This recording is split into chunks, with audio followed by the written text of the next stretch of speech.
আসসালামু আলাইকুম। সবাইকে স্বাগত জানাচ্ছি আমার দেশ আজকের লিড নিউজে। সঙ্গে আছি তাহমিনা তাসির।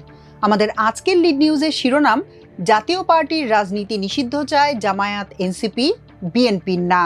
চলুন দর্শক জেনে নেওয়া যাক নিউজটির বিস্তারিত। জাতীয় পার্টির বিষয়ে কঠোর পদক্ষেপ নিতে প্রধান উপদেষ্টা প্রফেসর মোহাম্মদ ইউনূসকে পরামর্শ দিয়েছে জামায়াত ইসলামী বাংলাদেশ। দলটি আওয়ামী লীগের মতো জাতীয় পার্টির রাজনীতি নিষিদ্ধ করতে বলেছেন। জাতীয় নাগরিক পার্টি এনসিপিও প্রায় একই ধরনের পরামর্শ দিয়েছে। তারা জাতীয় পার্টির রাজনৈতিক কার্যক্রম স্থগিত করতে বলেছে। তবে জাতীয় পার্টি বা আর কোনো রাজনৈতিক দল নিষিদ্ধের বিরোধিতা করছে বিএনপি।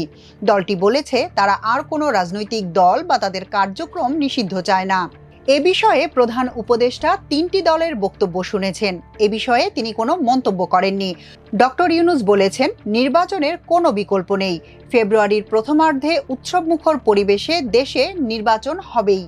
গতকাল রোববার প্রধান উপদেষ্টার সঙ্গে সাক্ষাতে দলগুলো তাদের অবস্থান জানান বলে বৈঠকে সূত্র এ তথ্য জানিয়েছেন। গতকাল প্রধান উপদেষ্টা ডক্টর মোহাম্মদ ইউনূস পৃথকভাবে বিএনপি, জামায়াত ইসলামী ও এনসিপির প্রতিনিধিদের সঙ্গে বৈঠক করেন। তিনি প্রথমে জামায়াত, এরপর এনসিপি এবং শেষে বিএনপির প্রতিনিধিদের সঙ্গে বৈঠক করেন। গণ অধিকার পরিষদের সভাপতি নুরুল হক নূরের উপর হামলার ঘটনায় পরিবর্তিত রাজনৈতিক প্রেক্ষাপটে প্রধান উপদেষ্টা জুলাই আন্দোলনের পক্ষের গুরুত্বপূর্ণ এই 3 রাজনৈতিক দলের সঙ্গে বৈঠকে সিদ্ধান্ত নেন। সরকারের পক্ষে বৈঠকে আরও উপস্থিত ছিলেন পরিকল্পনা উপদেষ্টা ওয়াহেদ উদ্দিন মাহমুদ, আইন উপদেষ্টা ডক্টর আসিফ নজরুল, গণপূর্ত উপদেষ্টা আদিলুর রহমান খান এবং নিরাপত্তা উপদেষ্টা ডক্টর খলিলুর রহমান। গতকাল সন্ধ্যা 7:30টায় বিএনপির প্রতিনিধিদের সঙ্গে প্রধান উপদেষ্টার বৈঠক শুরু হয়। প্রায় ঘণ্টাব্যাপী এ বৈঠকে জুলাই সনদ, আগামী জাতীয় সংসদ নির্বাচন, দেশের আইনশৃঙ্খলা পরিস্থিতি সহ সার্বিক রাজনৈতিক পরিস্থিতি নিয়ে আলোচনা হয়। দলের মহাসচিব মির্জা ফখরুল ইসলাম আলমগীরের নেতৃত্বে বিএনপির প্রতিনিধি দলের অন্য সদস্যরা হলেন স্থায়ী কমিটির সদস্য ডক্টর খন্দকার মোশাররফ হোসেন, গয়েশ্বর চন্দ্র রায়, ডক্টর আব্দুল মঈন খান, আমির খসরু মাহমুদ চৌধুরী, সালাউদ্দিন আহমেদ, ইকবাল হাসান মাহমুদ টুকু এবং অধ্যাপক ডাক্তার AZM জাহিদ হোসেন। বৈঠকের পর বিএনপি মহাসচিব মির্জা ফখরুল ইসলাম আলমগীর বলেন, নুরুল হক নূরের উপর আক্রমণ হয়েছে। আমরা বলেছি এটা অত্যন্ত গর্হিত কাজ, এটা উদ্বেগজনক। বর্তমান রাজনৈতিক পরিস্থিতিতে আমরা মনে করি এটা খুব গভীরভাবে তদন্ত হওয়া দরকার। আমাদের আশঙ্কা, নির্বাচনকে বিভিন্নভাবে বিলম্ব করার জন্য এই ধরনের কোনো একটা শক্তি কাজ করছে। তবে এর কোনো সুযোগ নেই। যেই শিডিউল দেয়া হয়েছে সেই অনুযায়ী নির্বাচন হবে। প্রধান উপদেষ্টা একই কথা বলেছেন। বৈঠকে জাতীয় পার্টি নিয়ে কোনো আলোচনা হয়নি বলে জানান তিনি। এটি একেবারেই অমূলক। প্রধান উপদেষ্টার সম্পূর্ণ অধিকার রয়েছে। তিনি দেশের সবথেকে বড় রাজনৈতিক দলের প্রধানের সঙ্গে কথা বলবেন। এটা তার নিজস্ব এখতিয়ার। তিনি আলোচনা করেছেন, আলোচনা ফলপ্রসূ হয়েছে। এতে দেশবাসী অত্যন্ত আশান্বিত হয়েছে। নির্বাচন সময় মতো হবে, এ বিষয়ে সকলে আশ্বস্ত। জাতীয় পার্টিকে নিষিদ্ধ চায় জামায়াত। প্রধান উপদেষ্টার সঙ্গে বৈঠকে জাতীয় পার্টিকে নিষিদ্ধ করার বিষয়ে আলোচনা হয়েছে বলে জানিয়েছেন জামায়াতে ইসলামীর নায়েবে আমির সৈয়দ আবদুল্লাহ মোহাম্মদ তাহের। তিনি বলেন, নুরুল হকের উপর হামলার ষড়যন্ত্র অনেক গভীরে। দোষীদের বিরুদ্ধে ব্যবস্থা নিতে সরকারকে বলেছে জামায়াত। জাতীয় পার্টি আওয়ামী লীগের দোসর ছিল। আওয়ামী লীগের সহযোগী হিসেবে জাতীয় পার্টি কাজ করেছে। আওয়ামী লীগের বিষয়ে যে সিদ্ধান্ত নেওয়া হয়েছে, জাতীয় পার্টির বিষয়েও একই সিদ্ধান্ত নেয়ার কথা প্রধান উপদেষ্টাকে বলেছি। জামায়াতের এই নেতা আরও বলেন, প্রধান উপদেষ্টার সঙ্গে দেশের বর্তমান পরিস্থিতি, আমাদের নির্বাচনের প্রস্তুতি, নির্বাচনকে অবাধ, সুষ্ঠু ও অংশগ্রহণমূলক করার জন্য কি কি করণীয় তা নিয়ে খোলামেলা আলোচনা হয়েছে। বেশিরভাগ রাজনৈতিক দল পিআরের পক্ষে মত দিয়েছে দাবি করে তিনি বলেন, আমাদের অবজ্ঞা করে কোনো একটি দলের চাপে গতানুগতিক পদ্ধতিতে নির্বাচনে গেলে বেশিরভাগ দলের জন্য নির্বাচনে যাওয়া সংকুচিত হয়ে যাবে। আমরা ট্রেন মিসও তো করে ফেলতে পারি। যেহেতু ট্রেন ছেড়ে দিয়েছে আমাদের প্রস্তুতির আগে, আমরা বলছি তাহলে তো নির্বাচন প্রশ্নবিদ্ধ হবে। আমরা নির্বাচন চাই ফেব্রুয়ারিতেই, কিন্তু সবাই মিলে এসব প্রশ্নের একটি সমাধান করতে হবে এবং সবার সন্তুষ্টি, সম্মতি এবং অংশগ্রহণের মাধ্যমেই নির্ধারিত সময়ে একটি অবাধ, সুষ্ঠু ও উৎসবমুখর নির্বাচনের ব্যবস্থা করতে হবে। তিনি আরও বলেন, আমরা স্পষ্ট করে আসছি, আমরা চার্টারের পূর্ণ বাস্তবায়ন চাই এবং এই চার্টারের ভিত্তিতেই আগামী নির্বাচন হতে হবে। জুলাই চার্টারের আইনগত ভিত্তির জন্য আমরা গণভোটের কথা বলেছি। সরকারকে অতি সত্বর গণভোটের প্রস্তুতি নিতে বলেছি জনগণ যদি জুলাই চার্টার ও পিআরকে মাইনাস করে দেয় আমরা মেনে নেব। তিনি বলেন, জুলাই চার্টার অর্জন না করে নির্বাচনের ট্রেন ছেড়ে দেওয়াটা এক ধরনের ভুল সিদ্ধান্ত। এখানে লেভেল প্লেইং ফিল্ডের যে ইস্যু, এটা ক্ষুণ্ণ হয়েছে এবং এটা আপনাকে ঠিক করতে হবে, নির্বাচনের আগেই ঠিক করতে হবে।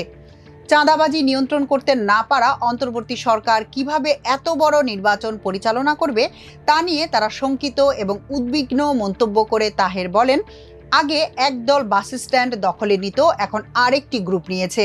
অন্তর্বর্তী সরকারকে দখলদারদের বিরুদ্ধে ভূমিকা নিতে দেখা যায়নি। আগামী নির্বাচন প্রসঙ্গে জামায়াতের নায়েবে আমির বলেন, এখন যে সময় আছে, সরকার যদি সঠিক সিদ্ধান্ত নিয়ে সঠিক উদ্যোগ গ্রহণ করে তাহলে পরিস্থিতির উন্নতি ঘটানো সম্ভব। পরিস্থিতির যদি উন্নতি ঘটে তাহলে একটি নির্বাচন হওয়া সম্ভব। জামায়াতের এই নেতা বলেন, প্রধান উপদেষ্টা অবাধ ও সুষ্ঠু নির্বাচনের বিষয়ে কথা বলেছেন। প্রধান উপদেষ্টার সঙ্গে তারা একমত পোষণ করলেও কার্যকারিতার বিষয়ে দ্বিমত পোষণ করেছেন। তিনি বলেন, দেশ একটি নীল নকশার নির্বাচনের দিকে যাচ্ছে কিনা সেই বিষয়ে জনমনে প্রশ্ন তৈরি হয়েছে। সরকার লন্ডনে একটি দলের সঙ্গে বৈঠক করে নির্বাচনের তারিখ ঘোষণা করেছিল, যা একটি নজিরবিহীন ঘটনা। এতে সরকারের নিরপেক্ষতা ক্ষুণ্ণ হয়েছে এবং একটি দলকে সুবিধা দেওয়া হয়েছে। প্রশাসনের বিভিন্ন জায়গায় ফ্যাসিবাদের দালালরা রয়েছে দাবি করে তাদের সরাতে বলেছেন বলে জানান জামায়াতের এই নেতা। তিনি বলেন, আমরা তাদের সরিয়ে নিরপেক্ষ লোকদের প্রশাসনে আনতে বলেছি। জুলাই গণহত্যার বিচার প্রসঙ্গে তিনি বলেন, প্রধান উপদেষ্টা বলেছেন নির্বাচনের আগেই কিছুটা বিচার হয়ে যাবে। আমরা বলেছি অসুবিধা নেই, বিচার কন্টিনিউয়াস প্রসেস, একদিনে সব বিচার হবে না, কিন্তু বিচার অব্যাহত রাখতে হবে, সে প্রক্রিয়া অব্যাহত রাখতে হবে। জামায়াতের প্রতিনিধি দলের অন্য সদস্যরা হলেন সেক্রেটারি জেনারেল অধ্যাপক মিয়া গোলাম পরওয়ার, সহকারী সেক্রেটারি জেনারেল মাওলানা রফিকুল ইসলাম খান এবং ডক্টর হামিদুর রহমান আজাদ। প্রধান উপদেষ্টার সঙ্গে বৈঠকের পর এনসিপির সিনিয়র যুগ্ম আহ্বায়ক আরিফুল ইসলাম আদিব সাংবাদিকদের বলেন, ইতোমধ্যে জাতীয় ঐক্যমত্য কমিশন জুলাই সনদের চূড়ান্ত পর্যায়ে আছে, এখনো চূড়ান্ত হয়নি। ওই জুলাই সনদের আইনি ভিত্তির কথা আমরা বলেছি। জুলাই সনদের আইনি ও সাংবিধানিক ভিত্তির জন্য আগামীতে যে নির্বাচন হবে সেটি যেন অবশ্যই গণপরিষদ নির্বাচন হয়। আমরা মনে করি স্থায়ী সমাধানের জন্য আগামী নির্বাচন গণপরিষদ নির্বাচন অনুষ্ঠিত হয়ে এবং সেটা নতুন সংবিধান প্রণয়ন করবে। আদিব বলেন, বর্তমান যে নির্বাচন কমিশন আছে, এই কমিশন গঠনের সময় আমরা নাগরিক কমিটির পক্ষ থেকে প্রতিবাদ জানিয়েছিলাম। আমরা এখনো এই বিষয়ে প্রধান উপদেষ্টার দৃষ্টি আকর্ষণ করছি। তিনি বলেন, 3টি অবৈধ নির্বাচনের মাধ্যমে ফ্যাসিস্ট সরকার এখানে চেপে বসেছিল। অবৈধ নির্বাচনে সরাসরি ফ্যাসিস্টের সহযোগী হিসেবে এবং নির্বাচনকে বৈধতা দিতে জাতীয় পার্টি সরাসরি অংশগ্রহণ করে। নির্বাচনে তাদের পোস্টারে সুস্পষ্ট লেখা ছিল আওয়ামী লীগ মনোনীত প্রার্থী। এর অর্থ জাতীয় পার্টি এবং আওয়ামী লীগের মধ্যে কোনো পার্থক্য নেই। যেহেতু রাষ্ট্রীয়ভাবে আওয়ামী লীগের সাংগঠনিক কার্যক্রম স্থগিত করা হয়েছে, বিষয়গুলো আমলে নিয়ে জাতীয় পার্টির সাংগঠনিক কার্যক্রম স্থগিত করার বিষয়ে সরকার যেন আরও বেশি কার্যকর হয়, সেটি আমলে নেয়ার জন্য আমরা প্রধান উপদেষ্টাকে বলেছি। আদিব আরও বলেন, আমরা দেখতে পাই জাতীয় পার্টি আওয়ামী লীগকে নির্বাচনে আনার জন্য প্রকাশ্যে অবস্থান নিয়েছে। নিষিদ্ধ সংগঠন ও সন্ত্রাসী কার্যক্রমের ব্যাপারে সুস্পষ্ট অবস্থান নেওয়ায় এবং বিগত সময় অবৈধ সংসদকে বৈধতা দানে তাদের যে পদক্ষেপ, এসব বিষয় আমলে নিয়ে জাতীয় পার্টির সাংগঠনিক কার্যক্রম স্থগিত করার ব্যাপারে প্রধান উপদেষ্টাকে ব্যবস্থা গ্রহণ করতে বলেছি। নূরের উপর হামলার বিষয়ে তিনি বলেন, একটি রাজনৈতিক দলের প্রধানকে যেভাবে আঘাত করা হয়েছে তাকে মেরে পুরো দেশের রাজনৈতিক পরিস্থিতিকে অন্যদিকে নিয়ে যাওয়ার চেষ্টা করা হয়েছে, সেটি কিন্তু আমলে নেয়ার বিষয়। প্রতিনিধি দলে আরও ছিলেন এনসিপির মুখ্য সংগঠক হাসনাত আবদুল্লাহ, জ্যেষ্ঠ যুগ্ম সদস্য সচিব তাসনিম জারা এবং জ্যেষ্ঠ মুখ্য সচিব সমন্বয়ক আব্দুল হান্নান মাসুদ। বৈঠকের পর প্রধান উপদেষ্টার প্রেস সচিব শফিকুল আলম সাংবাদিকদের জানান, বৈঠকে জাতীয় পার্টি নিয়ে আলোচনা হয়েছে। দলগুলো এক এক ধরনের মতামত দিয়েছে।